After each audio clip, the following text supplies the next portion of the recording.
been coming along? It's been coming along good, thanks. Fantastic. Great. Well, what's the biggest challenge you're facing and how could I best support you?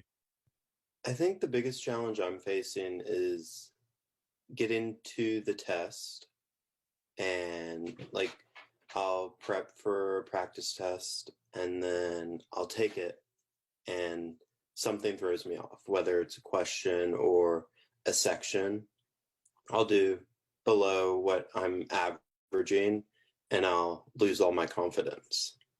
It's really about the confidence for me because once I can get through like the first 10 of the arguments, and let's say I don't miss one, my confidence is high. And this is practicing, this isn't in the practice test, but like once I miss a couple, my confidence gets off and I'm like, do I really know how to do this or not? Or it comes on when I'm picking between two and I'm not certain. Because, I mean, you're never certain, but you know, you have a good inclination of which one's right and which one's wrong. I hear you. And it's really about the confidence for me and keeping that up throughout the test. Sure. What does your review process look like? My review process after the test, I've started keeping a journal with what I've gotten wrong and going back and I'll look through. I used to only look through like one explanation site, and now I'll do a couple and try to fully understand it a little better and really dig into like why I got the question wrong.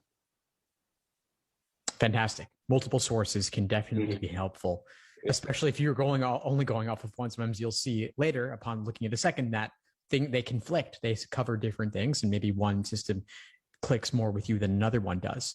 I'm also curious about what you're creating in your review. Are you writing anything down? You said you had a journal.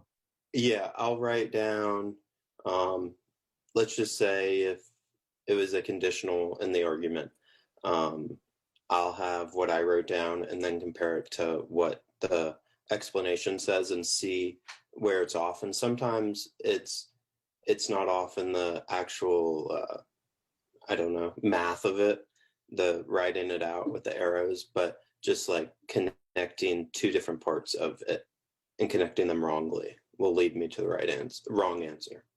Yeah, well, that's certainly something you want to correct, and explanations can be useful for that. You also talked about confidence a number of times, though. So I'm curious if you might benefit from noting your confidence level as you're working through the question. That would be good. Yeah, I can try to do that. Yeah, and can you see how might that be useful for you? That would be going from reading the stem first and understanding the stimulus, maybe on a level of like 1 to 5, and how I understand the stimulus compared to maybe narrowing down the answers. And then after I get a couple answers, narrow down like how confident am I that I chose the right answer. And then upon scoring yourself, yes, you can see if you're confident where you should be, or if you're lacking confidence, perhaps where you don't need to lack confidence. What if your confidence level is low, but you're getting things right consistently? Then you could just be doubting yourself when you don't need to be. That's true. Or if you're overconfident in some cases, then you may need to review the fundamentals in that area to really bring your understanding level up to where your confidence is. Yes, that's true. And that's big in arguments, but I definitely have different problems all three sections, I would say. I'm scoring around like 157 right now, and I'd love to be in the 160s before June, and I think that's possible. I think where I'm really lacking, where it would be the easiest to pick up the most of the slack would be the games. I'm getting anywhere from 16 to 18 right, and I really think I can power through to that fourth game and try to really get those right, because I'm missing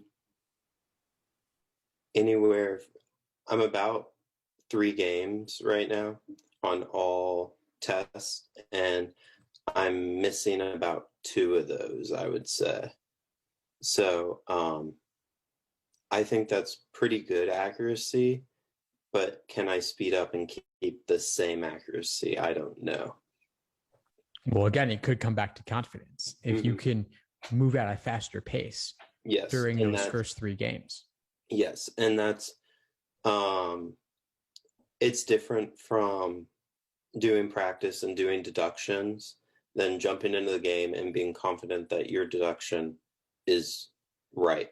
Like I'll make the easy deductions, but can I make the one that really puts the game into motion?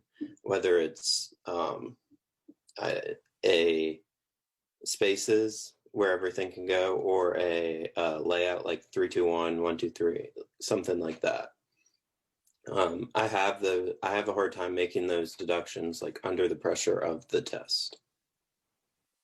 That's definitely understandable, and that takes a lot of practice and time to make it happen a bit more smoothly. And of course, you can look at the explanation videos afterwards. We have plenty of the full-length class recordings in the course, of course, where you can go deeper to see step by step, slowly, how they're being set up. And you can also ask questions in class to see how exactly a certain deduction was made.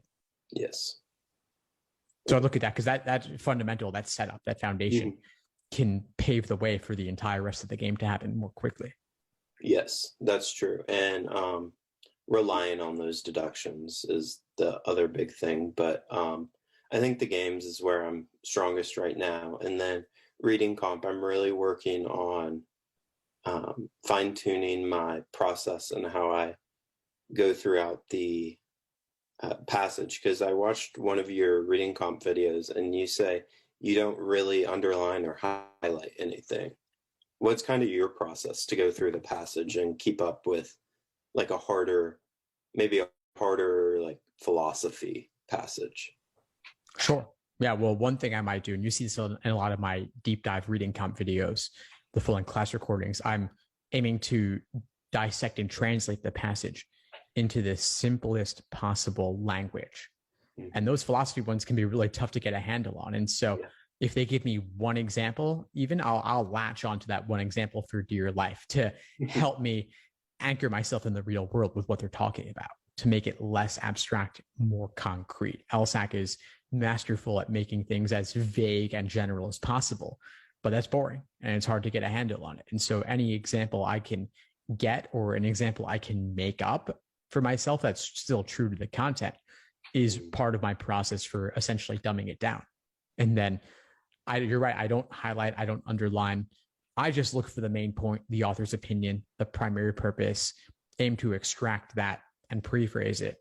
And that's really all I look to do. Of course, there can be many examples and details, and I wouldn't get too bogged down in them in the moment. I would just look to see where they are in the passage so I can go back and find them when I need them.